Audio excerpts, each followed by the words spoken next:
Welcome back to the Free Video Books channel. Today we're reading the chapter called Mina Murray's Journal Part 4, of the novel Dracula written by Bram Stoker. Before we get started, why not like and subscribe? Now, sit tight and let's get into it. Letter, Dr. Seward to Hon. Arthur Homewood, the 6th of September. My dear Art, my news today is not so good. Lucy this morning had gone back a bit. There is, however, one good thing which has arisen from it. Mrs. Westenra was naturally anxious concerning Lucy, and has consulted me professionally about her. I took advantage of the opportunity, and told her that my old master, Van Helsing, the great specialist, was coming to stay with me, and that I would put her in his charge conjointly with myself. So now we can come and go without alarming her unduly, for a shock to her would mean sudden death, and this, in Lucy's weak condition, might be disastrous to her. We are hedged in with difficulties, all of us, my poor old fellow, but, please God, we shall come through them all right. If any need I shall write, so that, if you do not hear from me, take it for granted that I am simply waiting for news. In haste, yours ever, John Seward. Dr. Seward's Diary, the 7th of September. The first thing Van Helsing said to me when we met at Liverpool Street was, "Have you said anything to our young friend, the lover of her?" "No," I said. "I waited till I had seen you, as I said in my telegram. I wrote him a letter simply telling him that you were coming, as Miss Westenra was not so well, and that I should let him know if need be." "Right, my friend," he said, "quite right. Better he not know as yet, perhaps he shall never know." "I pray so, but if it be needed, then he shall know all. And, my good friend John, let me caution you. You deal with the madmen. All men are mad in some way or the other, and inasmuch as you deal discreetly with your madmen, so deal with God's madmen, to the rest of the world. You tell not your madmen what you do nor why you do it, you tell them not what you think. So you shall keep knowledge in its place, where it may rest, where it may gather its kind around it and breed. You and I shall keep as yet what we know here, and here." He touched me on the heart and on the forehead, and then touched himself the same way. "I have for myself thoughts at the present. Later I shall unfold to you." "Why not now?" I asked. "It may do some good, we may arrive at some decision." He stopped and looked at me, and said, "My friend John, when the corn is grown, even before it has ripened while the milk of its mother earth is in him, and the sunshine has not yet begun to paint him with his gold, the husbandman he pull the ear and rub him between his rough hands, and blow away the green chaff, and say to you, 'Look, he's good corn, he will make good crop when the time comes.'" I did not see the application, and told him so. For reply he reached over and took my ear in his hand and pulled it playfully, as he used long ago to do at lectures, and said, "The good husbandman tell you so then because he knows, but not till then. But you do not find the good husbandman dig up his planted corn to see if he grow. That is for the children who play at husbandry, and not for those who take it as of the work of their life. See you now, friend John. I have sown my corn, and nature has her work to do in making it sprout. If he sprout at all, there's some promise, and I wait till the ear begins to swell." He broke off, for he evidently saw that I understood. Then he went on, and very gravely, "You were always a careful student, and your casebook was ever more full than the rest. You were only student then, now you are master, and I trust that good habit have not failed. Remember, my friend, that knowledge is stronger than memory, and we should not trust the weaker. Even if you have not kept the good practice, let me tell you that this case of our dear Miss is one that may be mind, I say may be of such interest to us and others that all the rest may not make him kick the beam, as your people say. Take then good note of it. Nothing is too small. I counsel you, put down and record even your doubts and surmises. Hereafter it may be of interest to you to see how true you guess. We learn from failure, not from success. When I described Lucy's symptoms the same as before, but infinitely more marked, he looked very grave, but said nothing. He took with him a bag in which were many instruments and drugs, the ghastly paraphernalia of our beneficial trade, as he once called, in one of his lectures, the equipment of a professor of the healing craft. When we were shown in, Mrs. Westenra met us. She was alarmed, but not nearly so much as I expected to find her. Nature in one of her beneficent moods has ordained that even death has some antidote to its own terrors. Here, in a case where any shock may prove fatal, matters are so ordered that, from some cause or other, the things not personal, even the terrible change in her daughter to whom she is so attached, do not seem to reach her. It is something like the way Dame Nature gathers round a foreign body an envelope of some insensitive tissue which can protect from evil that which it would otherwise harm by contact. If this be an ordered selfishness, then we should pause before we condemn anyone for the vice of egoism, for there may be deeper root for its causes than we have knowledge of. I used my knowledge of this phase of spiritual pathology, and laid down a rule that she should not be present with Lucy or think of her illness more than was absolutely required. She assented readily, so readily that I saw again the hand of nature fighting for life. Van Helsing and I were shown up to Lucy's room. If I was shocked when I saw her yesterday, I was horrified when I saw her today. She was ghastly, chalkily pale. The red seemed to have gone even from her lips and gums, and the bones of her face stood out prominently. Her breathing was painful to see or hear. Van Helsing's face grew set as marble, and his eyebrows converged till they almost touched over his nose. Lucy lay motionless, and did not seem to have strength to speak, so for a while we were all silent. Then Van Helsing beckoned to me, and we went gently out of the room.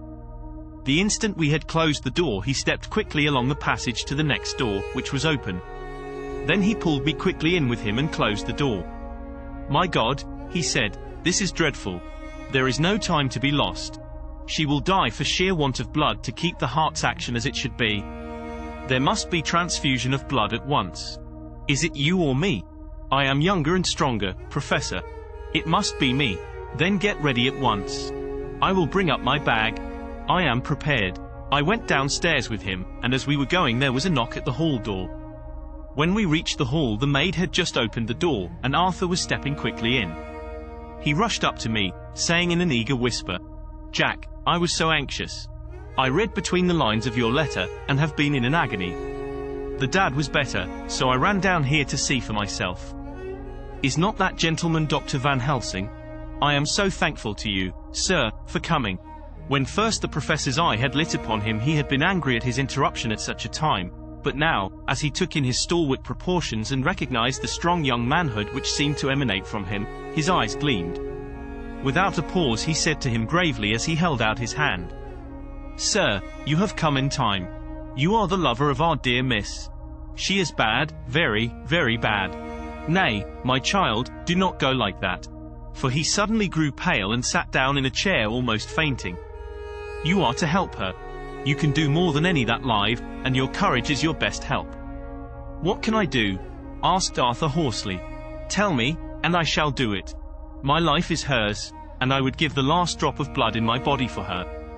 The professor has a strongly humorous side, and I could from old knowledge detect a trace of its origin in his answer.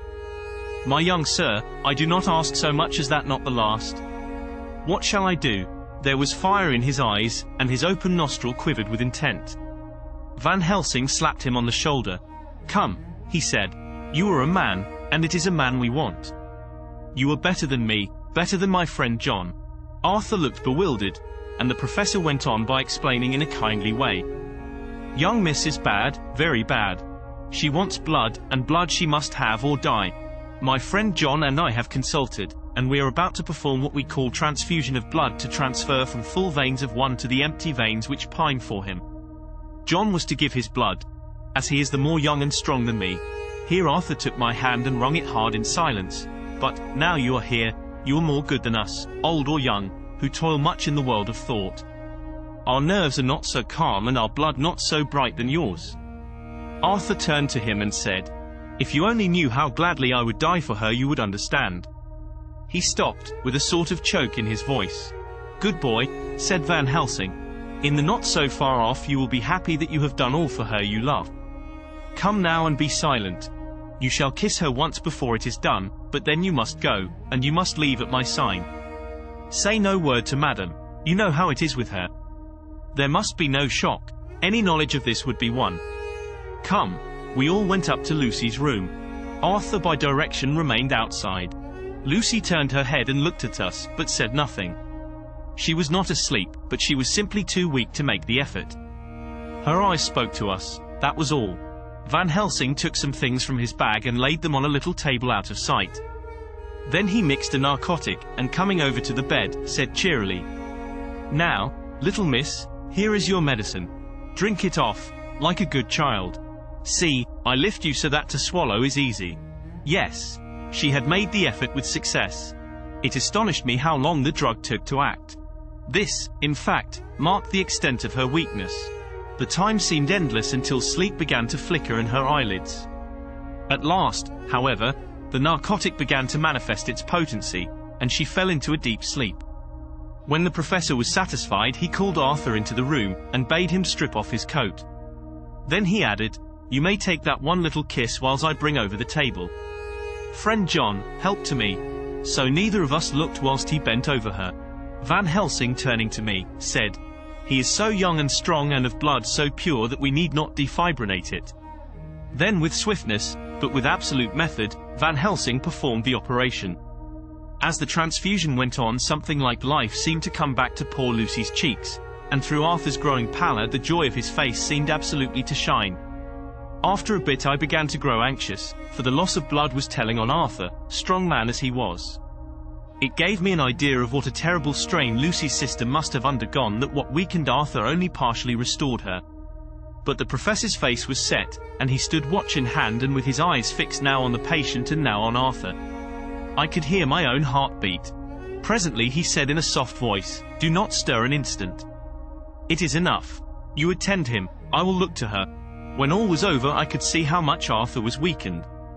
I dressed the wound and took his arm to bring him away. When Van Helsing spoke without turning round, "The man seems to have eyes in the back of his head. The brave lover, I think, deserve another kiss, which he shall have presently." And as he had now finished his operation, he adjusted the pillow to the patient's head. As he did so, the narrow black velvet band which she seems always to wear round her throat, buckled with an old diamond buckle which her lover had given her, was dragged a little up, and showed a red mark on her throat. Arthur did not notice it, but I could hear the deep hiss of indrawn breath, which is one of Van Helsing's ways of betraying emotion. He said nothing at the moment, but turned to me, saying, "Now take down our brave young lover, give him of the port wine, and let him lie down a while. He must then go home and rest, sleep much and eat much, that he may be recruited of what he has so given to his love. He must not stay here. Hold, a moment. I may take it, sir, that you are anxious of result. Then bring it with you that in all ways the operation is successful. You have saved her life this time, and you can go home and rest easy in mind that all that can be is. I shall tell her all when she is well. She shall love you none the less for what you have done. Goodbye." When Arthur had gone I went back to the room. Lucy was sleeping gently, but her breathing was stronger. I could see the counterpane move as her breast heaved. By the bedside sat Van Helsing, looking at her intently. The velvet band again covered the red mark. I asked the professor in a whisper, "What do you make of that mark on her throat? What do you make of it?" "I have not examined it yet," I answered, and then and there proceeded to loose the band. Just over the external jugular vein there were 2 punctures, not large, but not wholesome looking. There was no sign of disease, but the edges were white and worn looking, as if by some trituration. It at once occurred to me that this wound, or whatever it was, might be the means of that manifest loss of blood, but I abandoned the idea as soon as formed, for such a thing could not be. The whole bed would have been drenched to a scarlet with the blood which the girl must have lost to leave such a pallor as she had before the transfusion. "Well," said Van Helsing. "Well," said I can make nothing of it." The professor stood up. "I must go back to Amsterdam tonight," he said. "There are books and things there which I want. You must remain here all the night, and you must not let your sight pass from her." "Shall I have a nurse?" I asked. "We are the best nurses, you and I. You keep watch all night, see that she is well fed, and that nothing disturbs her. You must not sleep all the night.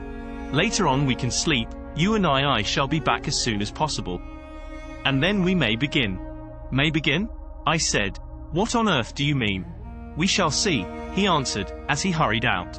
He came back a moment later and put his head inside the door and said with warning finger held up, "Remember, she is your charge. If you leave her, and harm befall, you shall not sleep easy hereafter." Dr. Seward's diary continued, the 8th of September. I sat up all night with Lucy. The opiate worked itself off towards dusk, and she waked naturally. She looked a different being from what she had been before the operation. Her spirits even were good, and she was full of a happy vivacity, but I could see evidences of the absolute prostration which she had undergone. When I told Mrs. Westenra that Dr. Van Helsing had directed that I should sit up with her, she almost pooh-poohed the idea, pointing out her daughter's renewed strength and excellent spirits. I was firm, however, and made preparations for my long vigil. When her maid had prepared her for the night, I came in, having in the meantime had supper, and took a seat by the bedside. She did not in any way make objection, but looked at me gratefully whenever I caught her eye. After a long spell she seemed sinking off to sleep, but with an effort seemed to pull herself together and shook it off. This was repeated several times, with greater effort and with shorter pauses as the time moved on. It was apparent that she did not want to sleep, so I tackled the subject at once. "You do not want to go to sleep?" "No, I am afraid." "Afraid to go to sleep? Why so? It is the boon we all crave for." "Ah, not if you were like me, if sleep was to you a presage of horror." "A presage of horror? What on earth do you mean?" "I don't know. Oh, I don't know. And that is what is so terrible. All this weakness comes to me in sleep, until I dread the very thought." "But, my dear girl, you may sleep tonight. I am here watching you, and I can promise that nothing will happen." "Ah, I can trust you." I seized the opportunity, and said, "I promise you that if I see any evidence of bad dreams I will wake you at once." "You will? Oh, will you really? How good you are to me. Then I will sleep." And almost at the word she gave a deep sigh of relief, and sank back, asleep. All night long I watched by her. She never stirred, but slept on and on in a deep, tranquil, life-giving, health-giving sleep. Her lips were slightly parted, and her breast rose and fell with the regularity of a pendulum. There was a smile on her face, and it was evident that no bad dreams had come to disturb her peace of mind. In the early morning her maid came, and I left her in her care and took myself back home, for I was anxious about many things. I sent a short wire to Van Helsing and to Arthur, telling them of the excellent result of the operation.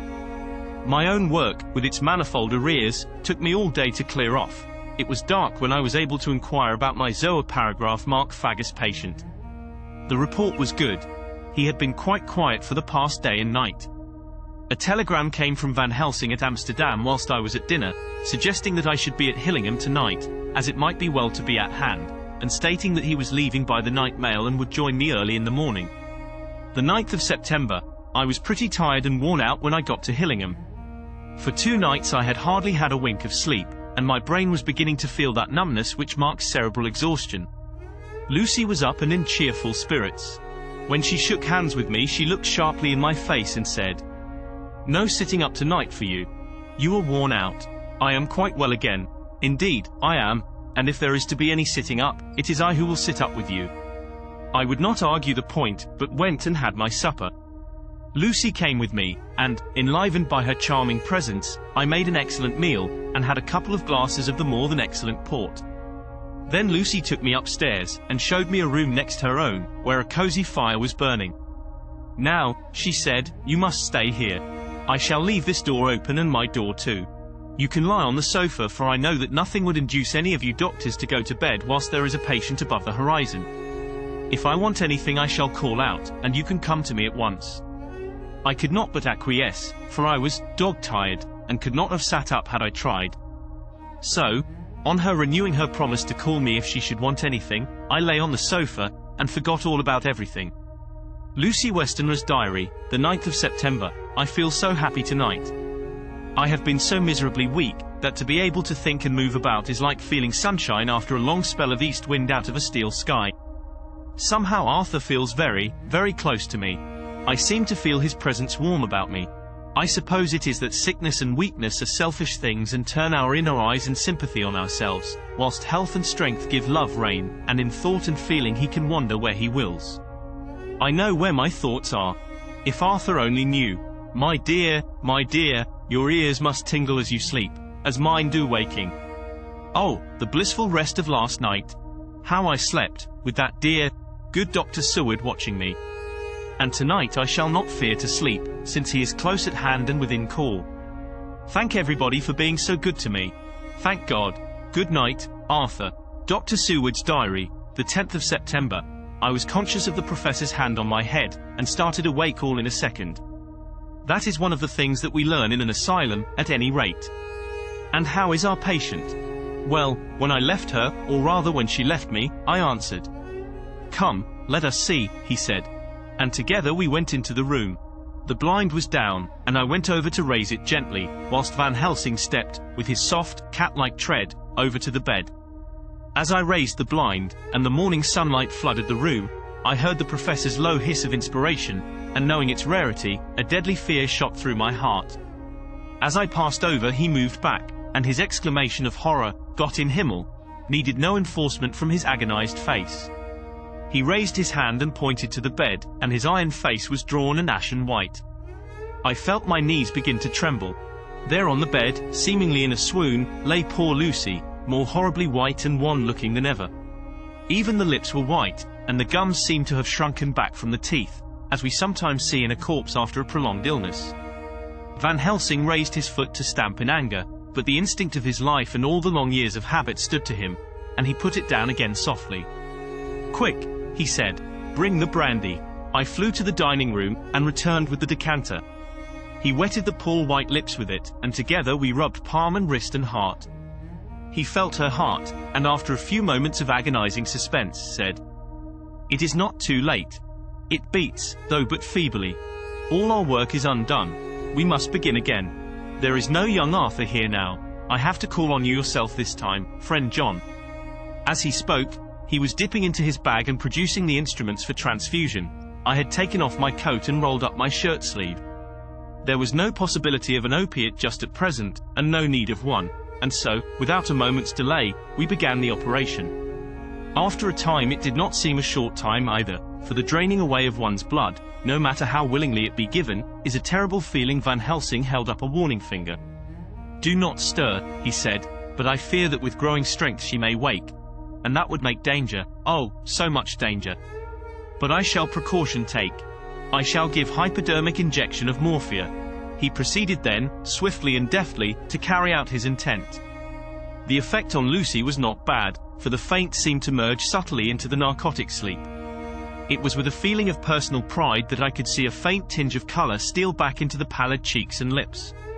No man knows, till he experiences it, what it is to feel his own life blood drawn away into the veins of the woman he loves. The professor watched me critically. "That will do," he said. "Already?" I remonstrated. "You took a great deal more from art." To which he smiled a sad sort of smile as he replied, "He is her lover, her fiancé copyright. You have work, much work, to do for her and for others, and the present will suffice."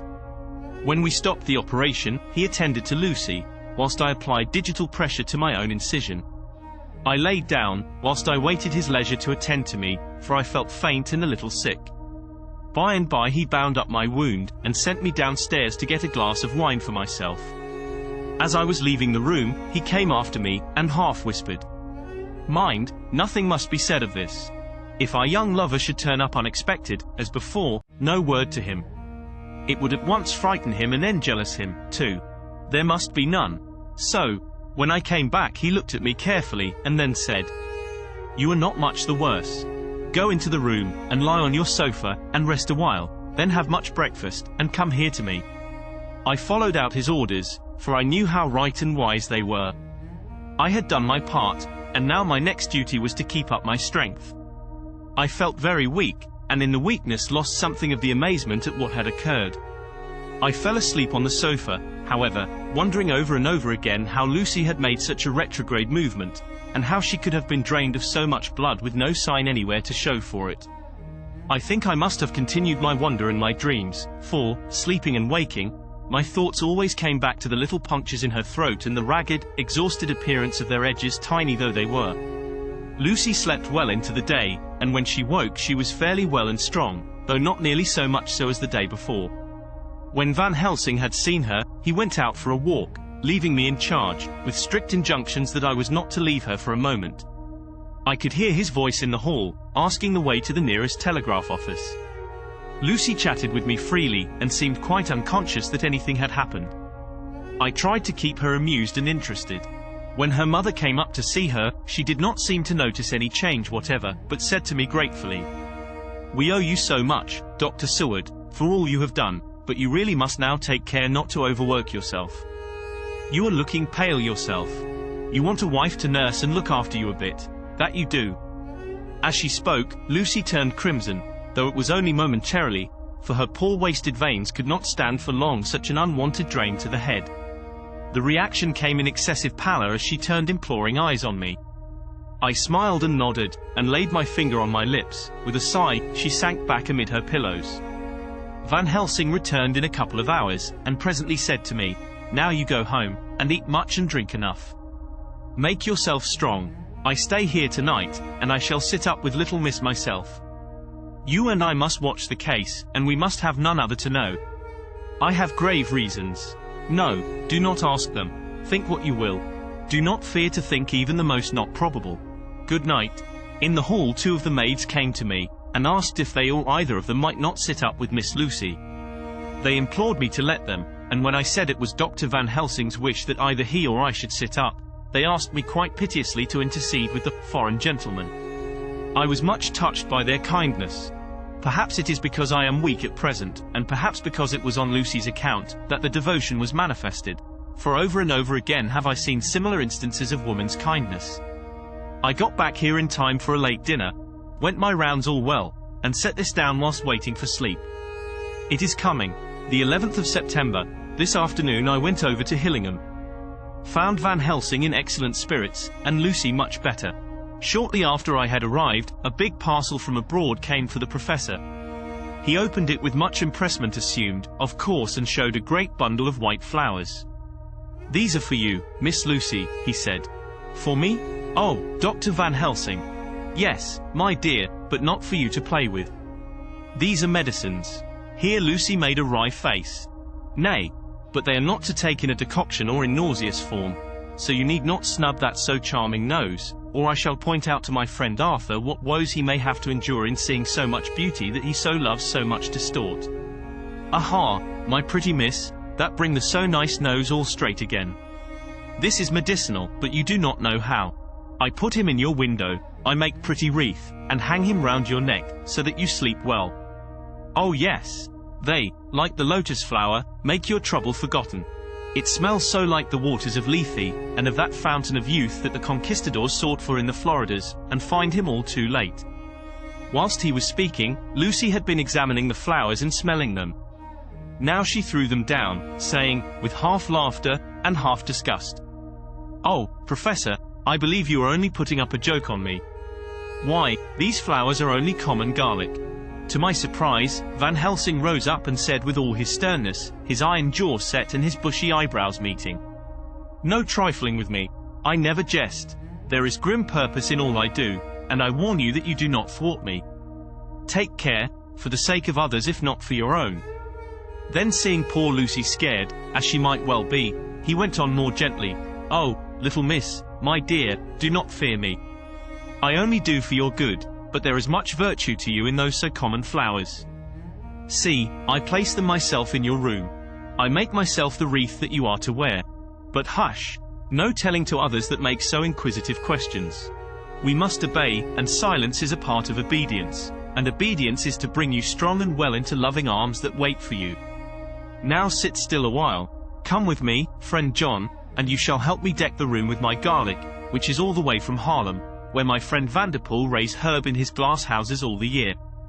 I had to telegraph yesterday, or they would not have been here." We went into the room, taking the flowers with us. The professor's actions were certainly odd and not to be found in any pharmacopoeia, i.e. that I ever heard of. First he fastened up the windows and latched them securely. Next, taking a handful of the flowers, he rubbed them all over the sashes, as though to ensure that every whiff of air that might get in would be laden with the garlic smell. Then with the wisp he rubbed all over the jamb of the door, above, below, and at each side, and round the fireplace in the same way. It all seemed grotesque to me, and presently I said, "Well, Professor, I know you always have a reason for what you do, but this certainly puzzles me. It is well we have no skeptic here, or he would say that you were working some spell to keep out an evil spirit." "Perhaps I am," he answered quietly as he began to make the wreath which Lucy was to wear round her neck. We then waited whilst Lucy made her toilet for the night, and when she was in bed he came and himself fixed the wreath of garlic round her neck. The last words he said to her were, "Take care you do not disturb it, and even if the room feel close, do not tonight open the window or the door." "I promise," said Lucy, "and thank you both 1,000 times for all your kindness to me. Oh, what have I done to be blessed with such friends?"